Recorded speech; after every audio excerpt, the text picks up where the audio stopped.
¿Qué tal? ¿Cómo están todos? Estoy súper feliz de iniciar esta aventura con ustedes. Hoy es 25 de abril. Se conmemora el Día Internacional del DNA.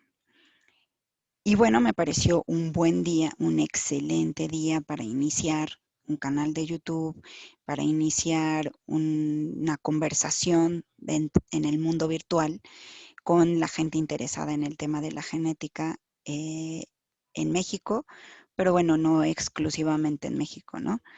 Que pueda trascender, que podamos compartir experiencias, que podamos aprender cosas, que podamos enseñar cosas. Y bueno, el día de hoy, como les mencionaba, pues me parece pertinente hablar de la historia, de cómo fue ese descubrimiento, de cómo fue esa descripción del DNA y qué aventuras hubo atrás. Entonces, sin más, me voy a permitir compartir mi pantalla y, y bueno, me presento para los que no me conocen. Me llamo Alejandra Camacho, a sus órdenes, soy médica, soy genetista, como especialidad, genetista clínica. Si bien es cierto, en México tenemos la especialidad de genética clínica, también nos enseñan a pipetear, también hacemos cosas de laboratorio, pero lo importante que me gustaría recalcar es que somos clínicos, o sea, vemos tema de semiología, estudiamos al paciente, y esto lo aclaro un poco para nuestros compañeros de otra especialidad que a lo mejor piensan que somos más laboratorio, ¿no? Pero siendo una especialidad médica, somos médicos y nos enfocamos en el tema clínico y de semiología. Entonces, sin más, pues bueno, aprovechando, como les comentaba, que hoy es el Día Internacional del DNA, pues bueno, hoy quiero compartirles un poco de esa historia detrás de ese gran descubrimiento, ¿no? Como ustedes saben, cuando hablamos del DNA, pues no podemos dejar de hablar de Watson y Crick y su artículo original, que lo pueden ver plasmado en esta diapositiva, Molecular Structure of Nucleic Acid. Y bueno, justo aquí viene la fecha en donde se publicó, 25 de abril de 1953, en Nature, y es por ello entonces que se toma este día como el Día Internacional del DNA. Bueno, pues resulta entonces que esa mañana de 1953, luego de largas semanas de infructuosamente resolver el problema de la estructura del ácido desoxirribonucleico, James Watson miró casualmente una escalera de caracol y en ese momento tuvo un chispazo genial. «Lo tengo, Francis», exclamó. «El DNA es una doble hélice en forma de escalera de caracol». Tienes razón», confirmó entusiasmado su colega Francis Crick.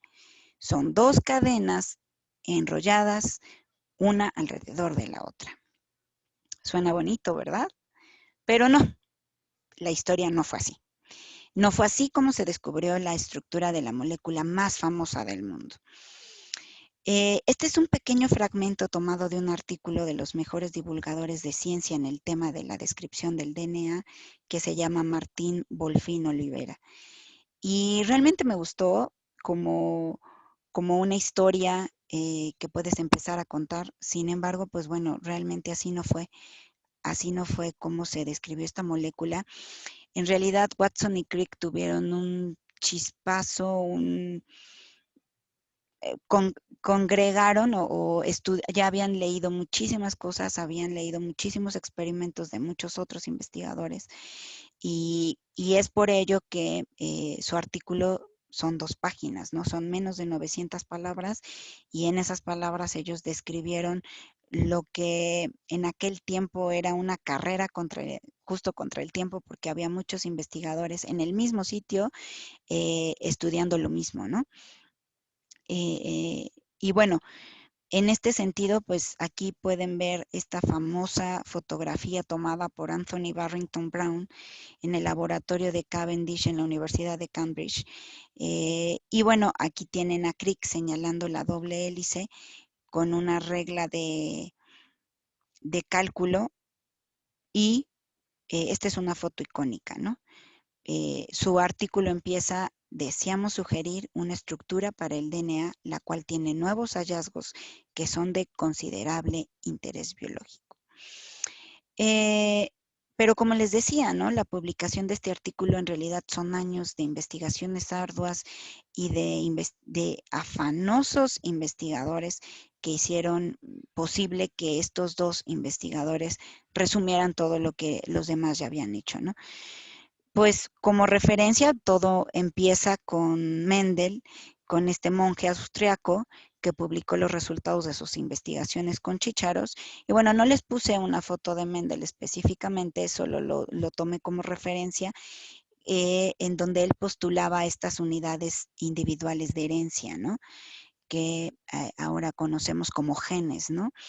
Y posterior a él, bueno, pues ya tenemos a este investigador que es Mischer, en Alemania. Él estudió la nucleína, este complejo de proteínas y ácidos nucleicos que ahora llamamos cromatina, y utilizó núcleos de neutrófilos que tenían pus. Y esto procedía de vendas que cubrían las heridas de los enfermos que estaban en este hospital de Tübingen. Y bueno, ahí él descubrió que había sustancias químicas que eran ricas en fósforo y le llamó, como les comentaba, nucleína, ¿no? Demostró entonces que tenían una porción ácida, que tenían una parte rica en fósforo, pero que también tenían otras estructuras u otras moléculas que eran básicas. Y ahora sabemos que estas moléculas son las denominadas histonas. Entonces, en 1869 él empezó a redactar su manuscrito, de hecho lo tuvo listo para esa fecha, pero en ese entonces su jefe, que era Félix Hoppe Seyler, le dijo: no, no podemos publicar esto, tienes que continuar experimentos y una vez que estemos seguros de que es así, se publicará. Entonces, él estuvo de acuerdo en que así fuera, solo que en el artículo se aclarara que él ya tenía listo desde 2 años previos, que, que ya tenía listo el artículo, pero que lamentablemente él no lo había dejado publicarlo, ¿no? Y entonces se publicó en realidad en 1871. Pero bueno, también hubo otro importante investigador que fue el británico Frederick Griffin. Él inyectó con un cultivo de neumococos vivos no virulentos, una especie de neumococos virulentos pero muertos, a unos ratones, ¿no? Y entonces ahí se dieron cuenta que estas bacterias se volvían virulentas. Y entonces el médico canadiense Oswald Avery comprobaría que esto es el tema, el descubrimiento o la descripción que había hecho Mischer, eh, era el ácido desoxirribonucleico. Entonces, bueno, Avery junto con MacLeod y McCarthy en los años de los 40 eh, utilizaron estos modestos neumococos y aclararon que los genes contenían este DNA. Y a esto ellos le llamaron el factor transformante. Sin embargo, bueno, ellos no pudieron ganar el Nobel, pero su contribución en este sentido fue muy importante para lo que venía. Otra de las cosas interesantes y uno de los investigadores muy importantes que suman a esta descripción de la cadena, de la doble cadena del DNA, es Erwin Chargaff, este bioquímico austríaco que de hecho existe esto que se denomina como el ley de Chargaff, en donde él habla que en diferentes especies, incluso hizo los experimentos, hay la misma cantidad de adenina que de timina y la misma cantidad de guanina que de citosina. Por lo tanto, hay un número igual de purinas con respecto a las pirimidinas. Y por otro lado, pues también existió Louis Pauling, que a donde ustedes lean o lo que ustedes lean, siempre describen a Louis Pauling como el químico del siglo XX, el mejor químico del siglo XX. Él empieza con el estudio de la difracción de rayos X, él empieza a describir las alfa hélices y bueno, empieza a hacer este tema de la cristalografía de las proteínas y empieza a construir modelos tridimensionales. Él pues no ganó el premio Nobel por este tema del DNA, pero ganó el Premio Nobel de la Paz en 1962 por sus esfuerzos por buscar un tratado de proscripción para las pruebas nucleares. Y una de sus frases célebres es esta que les presento aquí: la única política sensata para el mundo es la de eliminar la guerra. Y bien, pues aquí lo que podemos ver también es, bueno, si bien es cierto, la ciencia es importante, pero la humanidad es más importante. Y bueno, todos estos antecedentes se los platico porque fueron parte importante y están como los experimentos más importantes que ayudaron a la descripción del DNA. Obviamente no podemos hablar de la descripción del DNA sin referirnos a Rosalind Franklin. Esta es una foto maravillosa, increíble. Es la foto 51 de Rosalind Franklin. Es esa foto que Wilkins, quien era su jefe en el laboratorio, tomó prestada, lo voy a poner así, tomó prestada del cajón de Rosalind Franklin y se las mostró a Watson y Crick. Y fue gracias a esta fotografía que Watson y Crick lograron descifrar las cosas puntuales que les faltaba para tener este artículo listo. Y bueno, Rosalind Franklin, en una carta que le hace a su papá, menciona esto, ¿no? Como ustedes pueden ver aquí. La ciencia y la vida ni pueden ni deben estar separadas. Para mí, la ciencia da una explicación parcial de la vida, tal como es. Se basa en los hechos, la experiencia y los experimentos. Estoy de acuerdo en que la fe es fundamental para tener éxito en la vida, pero no acepto tu definición de fe, la creencia de que hay vida tras la muerte. En mi opinión, lo único que necesita la fe es el convencimiento de que esforzándonos en hacer lo mejor que podemos, nos acercamos al éxito. Y que el éxito de nuestros propósitos, la mejora de la humanidad de hoy y del futuro, merece la pena de conseguirse. Y como les decía, es una carta que le hizo en 1940 a su padre. Su padre siempre la apoyó. Él sabía que su hija era inteligente. Obviamente había ciertas diferencias, sobre todo en el tema de la religión, pero su papá siempre apoyó a Rosalind Franklin, ¿no? Entonces, Rosalind Franklin nació el 25 de julio de 1920. Fue hija de Arthur Franklin y de Frances Waley. Fue hermana de otros 4 hermanos. Ustedes pueden ver aquí a sus hermanos, a Rolando, David, Jennifer y a Colin.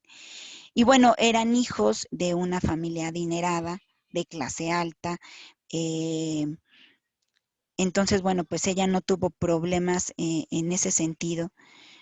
Le dieron una amplia educación, como yo les decía, siempre fue apoyada por ellos.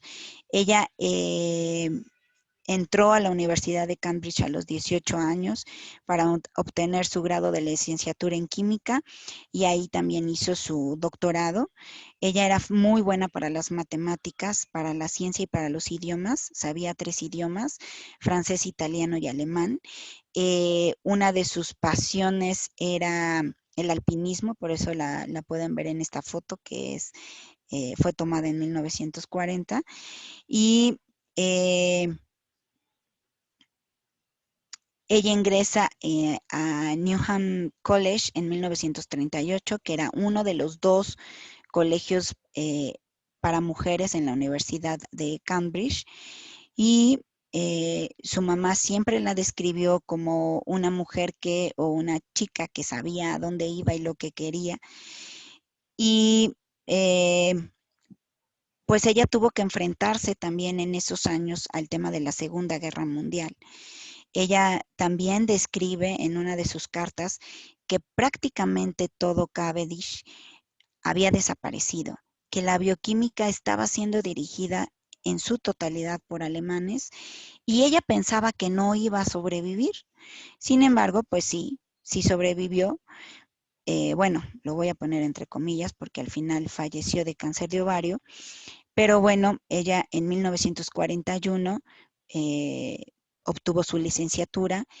En 1942, con todo el interés que había en esta Segunda Guerra Mundial por, eh, por analizar los temas que fueran relevantes para la construcción de armas o etcétera.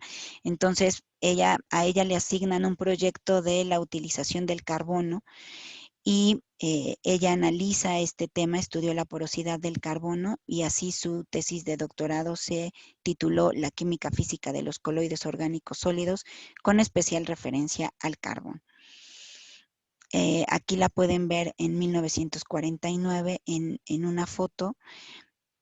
Y después de la Segunda Guerra Mundial, pues ya que había analizado o había aprendido a analizar los carbonos utilizando esta cristalografía de rayos X, pues es que entonces obtiene una beca y se va a trabajar con Maurice Wilkins, como ya les había comentado, y en realidad Wilkins había pensado que iba a ser súper bueno que Rosalind estuviera con él porque ella había estudiado cristalografía, aunque hubiera sido de carbonos, y él estaba trabajando con la difracción de rayos X, entonces él pensó que iba a ser un muy buen equipo.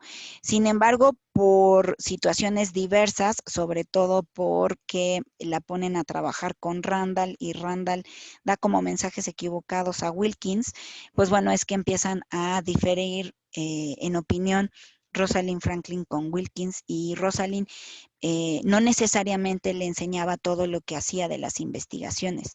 Por eso un buen día, Wilkins decide abrir su cajón y darse cuenta que ahí tenía esa fotografía maravillosa y espectacular. Esta es una foto donde está Francis Crick y Rosalind Franklin. Rosalind Franklin era muy criticada, siempre decían que tenía un mal carácter. No lo sé, ¿no? No lo sé. Rosalind se tuvo que enfrentar a una época en donde obviamente la mujer en la ciencia no era muy bien vista, a pesar de que ya había escuelas específicas para mujeres, pero bueno, sabemos que esto fue muy difícil en esos años.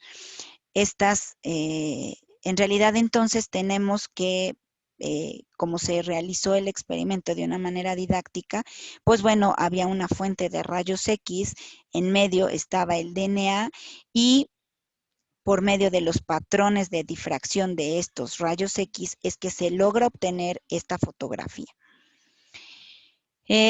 Cuando Rosalind lee a Watson y Crick, lejos de pensar, porque ella ni siquiera imaginaba que habían tomado su fotografía para estas conclusiones, lejos de pensar o de pensar algo malo en contra de ellos o incluso de decir que no tenían razón, ella hace una anotación y pone así, nuestra idea general es coherente con el modelo propuesto por Watson y Crick.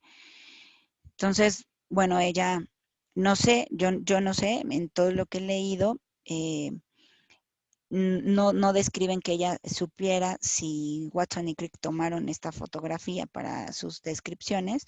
Lo que sí es que en 1956 ella muere de cáncer de ovario, en 1958, porque en 1956 le diagnostican cáncer de ovario, y aquí está su lápida, donde obviamente dice que en memoria de Rosalind Franklin, eh, y le ponen en su lápida que ella fue una gran científica y bueno, a lo largo de sus 16 años de carrera, ella publica 19 artículos sobre el carbono, 5 sobre DNA y 21 sobre virus.